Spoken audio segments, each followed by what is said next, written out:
네, 문재인 대통령이 취임 3주년을 맞아 오늘 오전 11시부터 청와대 춘추관에서 대국민 특별 연설을 합니다.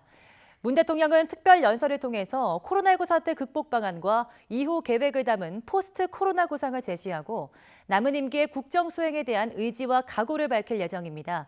네, 청와대 연결해 보겠습니다. 차정윤 기자. 네, 청와대 춘추관입니다. 네, 문 대통령이 특별 연설 형식으로 국민 앞에 서는 것은 취임 이후 처음이죠. 네, 그렇습니다. 지난 1월 신년사 이후 넉 달여 만에 국정과제를 설명하는 자리인데요. 문 대통령은 앞서 기자회견을 통해 TV 생중계로 국민 앞에 나선 적은 있지만 담화 형식의 특별 연설은 이번이 처음입니다.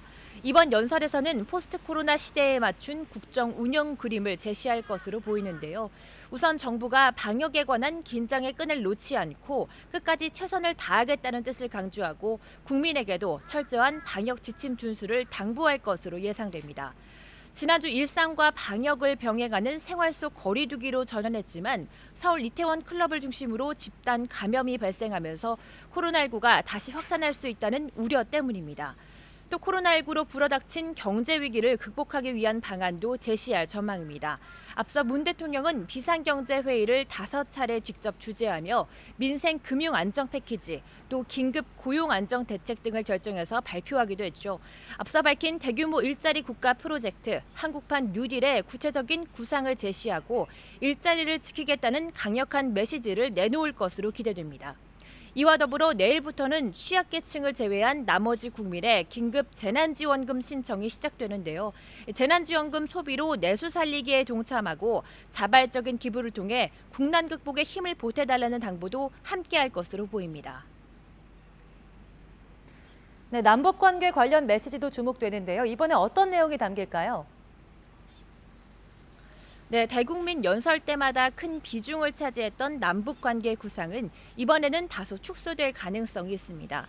지난달 문 대통령은 생명 공동체론을 제시하면서 방역 협력과 남북 철도 연결 등을 제안하기도 했는데요. 북측의 호응이 아직 없는 것으로 알려진 가운데 문 대통령이 새로운 제안을 할지도 관심입니다. 문 대통령은 25분간의 연설 뒤에 10분 정도 기자들과의 짧은 질의응답도 주고받을 예정입니다. 첫 대국민 특별 연설인 만큼 질의응답보다는 연설문 내용에 더 초점을 맞추겠다는 취지입니다.